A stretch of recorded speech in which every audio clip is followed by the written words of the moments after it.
بسم الله الرحمن الرحيم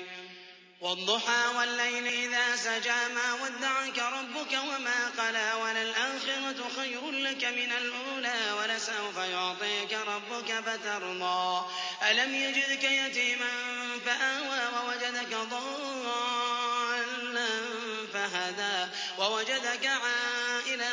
فأغنى فأما اليتيم فلا تقهر وأما السائل فلا تنهر وأما بنعمة ربك tartanka quraan akhriska ee loo qabtay caruurta agoonta ee ku jira mu'asasada Umuqura ayaa maanta waxaa lagu soo gabagabeeyay deegaanka kiiloomitir 13 ee duleedka magaalada Muqdisho caruurta agoonta ee tartanka loo qabtay oo ku tartamayay quraan kariimka sida 20 juz 15 juz 10 juz iyo 5 juz ee quraan kariimka ayaa waxaa lagu guddoonsiiyay munaasabadii maanta abaalmarino kala duwan iyadoona dhammaan caruurtii agoonta ahayd ee kaalimaha koowaad gala la siiyay abaalmarino kala duwan howlwadeenada mu'asasada agoonta Umuqura ayaa waxay sharaxaad ka bixiyeen furitaankii iyo marxaladihii mu'asasadani iyagoona sidoo kale u mahad celiyay qaar ka tirsan jaaliyadaha Soomaaliyeed ee ku dhaqan wadanka dibadiisa kuwaasi oo sheegeen inay kafaalo qaadeen qaar ka tirsan caruurta agoonta ee ku jira mu'asasada فذلك الذي يدعو اليتيم ولا يحض على طعام المسكين إلى سبحانه وتعالى وغيره ما أردتي مدك بينيي إلى إسقاط المريض يلا ويوليه بل سفر الله كنت إمام إيه إلى وغيره سبحانه ومدك أظنك حقي سكد روريه أما كربي حنيا سنو الدولة هو قاطو هنتين وراء عبد لقيستو qalin ha ku boodo inta loo soo dhiibo ha gacan bidxo oo waxa weyn ha isdaba mariyo waa isku mid dadkaan abaalmarinta rumaysnayn waa kuwa adoonta xaqooda ka riixanaya markaas ilaa wuxuu daba dhigay subxaana walaa yaxudu calaa dacaami lmiskiin waa midka aan ku doorayn dadka in miskiinka la quudiyo inta bixiyo inuu dadkana ku dooriyo masaakiinta wax la taro ولسانا وشفتين وهديناه النجدين إلى سبحانه وتعالى النعم كي سلامات تريكه لكن غير كمده التلمامي وأي كمديهين انضحى إيا عربك إيا إله سبحانه وتعالى إنه الرسول صدري أو كالعدلية طريقة هنوك إيا طريقة ضلالك كذب إنسان كما كان نعم تاسو وكل امتحانين وامتحان الامتحان كان سبحانه وتعالى إلى رؤيه فلقتحم العقبة وما أدراك ما العقبة فك رقبة أو إطعام في يوم ذي مسغبة يتيما ذا مقربة أو مسكينا ذا مطربة إنسانك وامتحاني امتحانك يوحو إلى كشف باي سبحانه دور وضقوا تعالى دورها ذاتك كراكرانا يه si caadi oo dabiici ah loo kori karo ilaa timaanta loo qaadado dib u soo laaban waa mid badan laakiin waxa u baahan tahay awood iyo karti iyo azima adag inaad ku jirto ilaa marka subxaanahu wa ta'ala wada buurka uu ka dhigay marka arrinta imtixaan ilaa wuxuu leeyahay insaanku ma jiro wadadan buurta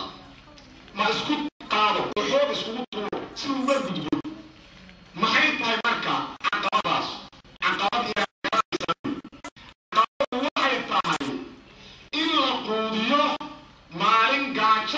jirto adoon waxa kamid ah oo ka horeeya qor in la xoreeyo oo qof adoon la xoreeyo aw idcaamun fi yawmin bi masqaba fi qudinta iyo wax bixintan isku qiimahayn waxa weeyaan sadaqa dirham 1000 dirham waxa dhici karta shilin inuu ka ajar banaado 1000 shilin oo waxa weeyaan 1000 uu ka ajar banaado 100,000 oo lacag taasna waxa keenaya waxay tahay waqtiga ay ku soo aado waqtiga gaajada badan jirto isku shaqo ma ahan iyo waqtiga ummadu laban tahay lacagta la bixiyo dhaqaalaha la bixiyo sadaqada la bixiyo ila marka wuxuu leeyahay jiirta waxa looga gudbaa oo imtixaankan insaanku uga gudbi karaa waa in maalin gaajo badan jirto uu adoon qoodiyo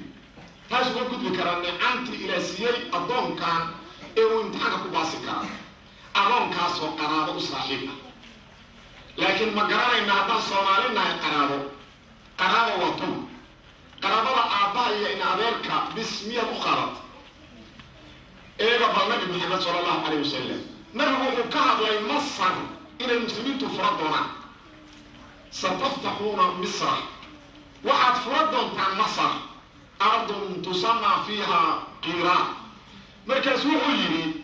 فاستوصوا بأهلها خيرا دكيرا خير اسكو دردام إحسانها الله سمين وناكها الله سمين فإن لهم ذمة ورحمة معايا لتبكاسوا قرابة النمو يبالا لبدا إليه قرابة النمو النبي محمد كلاتا حيدا صلى الله عليه وسلم مصر منطقة نبي محمد وقريشي مصر قريش ما كيف كلاتا حيدا نبي محمد صلى الله عليه وسلم وذو كسوة إلى نبي الله إسماعيل ابن إبراهيم خليل الرحمن نبي الله إسماعيل هو يجيس هاجرا مصاريك سوچيد إنه تاريخ وحي لهدان نبي محمد صلى الله عليه وسلم إيا نبي إسماعيل أفرطن قضية أولا حيث أفرطن قضية وبقى أفرطان هو يجيس أمسك سوچيد سيدا سيطان لكي بالله عليكم صومالي بلغة هيلي يصدهم واحد سكتر صدق ومرع الصوماليين سكتر أفضل مرع الصوماليين أفرط الوقف سكتر صدق لغيري نبي محمد صلى الله عليه وسلم وحويا أفرط انضبط كتر صدق أرضيالكم ماشا وحا دكتور فارح حاج إبراهيم وطلق من أسودي بي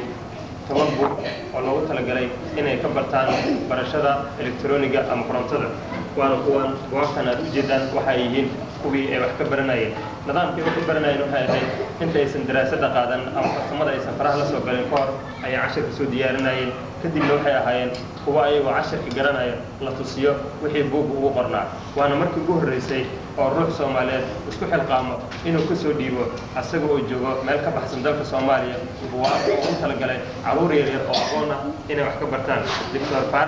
دكتور فارح حاج إبراهيم وحاول كل لهاي إست لندن وحاول كمية هاي كذا مضي أبغى تغيير اللغة هاي هل كان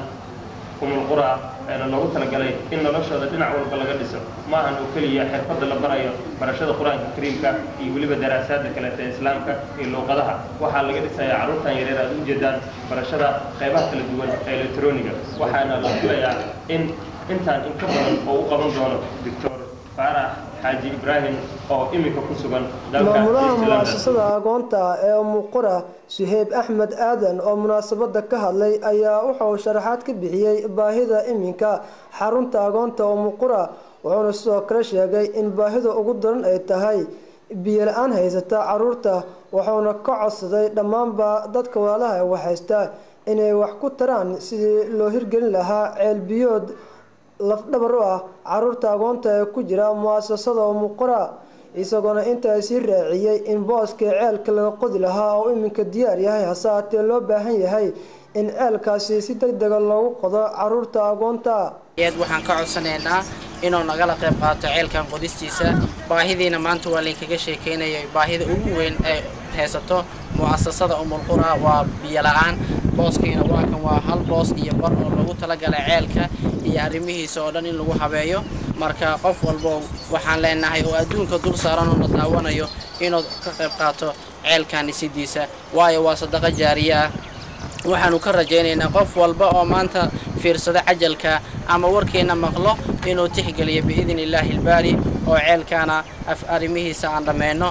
qabyana wuu noo yahay qayb kamida boqolkiiba 40 waan qabanay laakiin boqolkiiba 60 wali way dhiman tahay dhammaanba dadkii ka soo qayb galay munaasabadii lagu soo gabagabeynayay tartankan quraan akhriska caruurta aqoonta